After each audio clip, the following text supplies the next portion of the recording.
September 17 దేవుని వాక్య ధ్యానం. మనమేది అడిగినను ఆయన మన మనవి ఆలకించును. యోహాను మొదటి పత్రిక 5వ అధ్యాయం 13వ వచనం. మన ప్రభువైన యేసు క్రీస్తు నామములో మీ అందరికీ ఉదయం శుభములు తెలియజేస్తూ ఉన్నాను. ప్రియులారా, దేవుని మహాకృప మనలను ఎల్లవేళలా ఆవరించుచూ ఉన్నది. ఆయన కృపలో భాగంగానే మనలను ప్రభు ఎప్పుడు కూడా ముందుకు నడిపించేవాడంగా, మనలను బలపరిచేవానిగా ఆయన ఉంటూ ఉన్నారు. అందులో ఈరోజు మనం మరొక నూతన దినాన్ని చూచే ధన్యతను ప్రభు మనకి అనుగ్రహించాడు.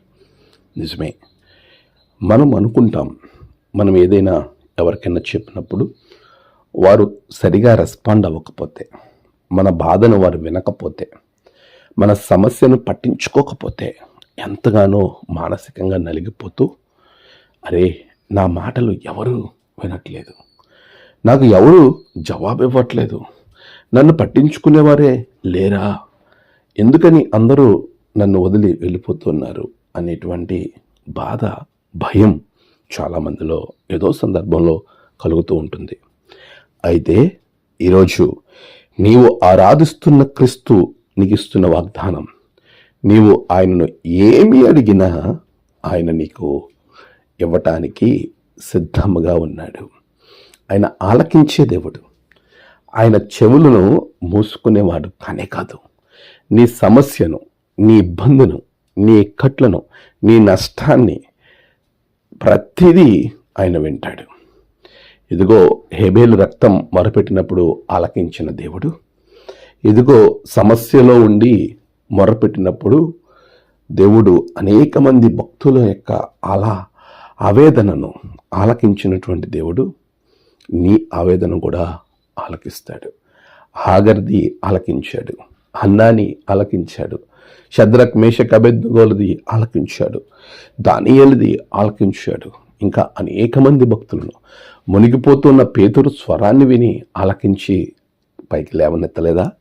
ఈరోజు నీ స్వరాన్ని కూడా విని ఆయన నిన్ను పైకి లేవనెత్తుతాడు. నీ సమస్య నుంచి నిన్ను అద్దరికి చేరుస్తాడు. నీకున్న కష్టం నుండి నీకు మంచి ఆనందకరమైన పరిస్థితుల్లోనికి నడిపిస్తాడు. ఇదిగో రాబోయే పరిస్థితిని బట్టి భయపడుతున్నావా? ఆర్థిక పరిస్థితులను బట్టి నువ్వు దిగులు చెందుతున్నావా? వీటన్నిటిలో దేవుడు నీ మొరను విని నీకు ఆలకిస్తాడు. ఇట్స్ గాడ్స్ ప్రామిస్, దేవుడిచ్చిన అద్భుతమైన వాగ్దానం. అంతే, ఈ వాగ్దానాలు మన జీవితంలో నెరవేరాలంటే మనము దేవుని చిత్త ప్రకారంగా అడగాలి, ఆయన చిత్త ప్రకారంగా జీవించాలి. యేసు బ్రదర్ దగ్గరకు వస్తే మహా అద్భుతాలు, స్వస్థతలు, సూచక్రియలు జరుగుతాయి అని చెప్పి భ్రమపెట్టి ఏదో క్రీస్తు ప్రభుల వారి గురించిన ప్రాస్పరిటీ గాస్పుల్ కాదండి. యేసయ్య అంటే ఒక నమ్మకం, యేసయ్య అంటే ఒక అద్భుతమైన ఆదర్శం, యేసయ్య అంటే ఒక విశ్వాసం, యేసయ్య అంటే రక్షణ, ఆనందం. అలాంటి యేసయ్యను ముందు నువ్వు గుర్తెరిగి ఆయనను స్వీకరించి ఆయన చిత్త ప్రకారంగా, ఆయనకు ఇష్ట ప్రకారంగా నీవు సొలొమోను వలె, ఇంకా అనేక మంది భక్తుల వలె అడిగినప్పుడు సొలొమోను చేసిన ప్రార్థన దేవునికి అనుకూలమాయను. అందుకే సొలొమోను అడిగిన దానికంటే అత్యధికంగా ప్రభు అనుగ్రహించాడు. ఈరోజు అనుగ్రహించాడు కదా అని మనం ఏమి చేసినా ఆయన ఊరుకుంటాడు అనేది కూడా ఏమాత్రం సబబు కాదు. సొలొమోనుకి అనుగ్రహించాడు, అనుగ్రహింపబడిన దానిది సరిగా వినియోగించుకోలేకపోయాడు. తత్ఫలితం తన జీవిత అంతం దేవునికి వ్యతిరేకంగా మారింది. ప్రియులారా, మనం ఒక్క విషయాన్ని ఆలోచిద్దాం. లేనిది ప్రభు దగ్గర అడుగుతున్నావు, ఉన్న ఇబ్బందిని తొలగించమని దేవుణ్ణి నువ్వు కోరుకుంటున్నావు.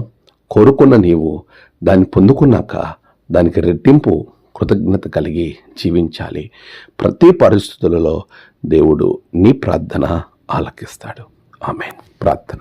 సర్వోన్నతుడా, గొప్ప దేవ, నీ బిడ్డల జీవితాలలో వారు చేసే ప్రతి ప్రార్థనను ఆలకించి వారి సమస్యలను తొలగించండి. నేడు వారి ప్రయాణాలు, తలపెట్టిన కార్యాలు, వారు ఆలోచించే ఆలోచనలన్నిటికీ విజయం దయచేయండి.